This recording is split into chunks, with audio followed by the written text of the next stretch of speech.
ఎప్పుడైనా టీచర్ గురించి ఇంటికి వచ్చి ఒక కంప్లైంట్ ఇస్తే పేలిపోవాలి వెంటనే టీచర్ గురించి చెప్పొద్దని.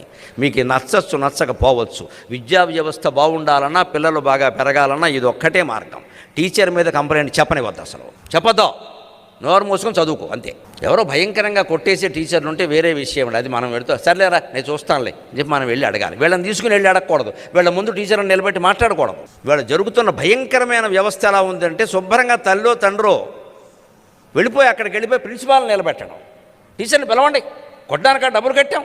ఇలా మా నాన్న మా అమ్మ మాట్లాడకపోవడం వల్ల ఇవాళ ఇన్ని వేల మంది ముందు నేను మాట్లాడగలుగుతున్నాను. నమస్కారం మీకు అందరికీ, నమస్కారం.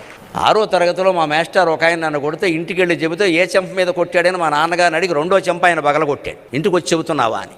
మళ్ళీ అప్పటి నుంచి ఎప్పటి వరకు ఏం చేసినా ఎవరికి చెప్పుకోలేదు, కొడతారేమో అని. తండ్రి ఇచ్చిన ట్రైనింగ్ అటువంటిది.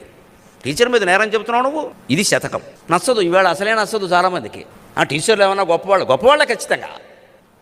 మనం వీడికి నేర్పాలంటే పిల్లాడికి ఖచ్చితంగా, మన పిల్లడదే తప్పది. ఆచార్యునికి ఎదిరింపకు, టీచర్కి ఎదురు చెప్పొద్దు, లేకపోతే వ్యవస్థ నడవదండి.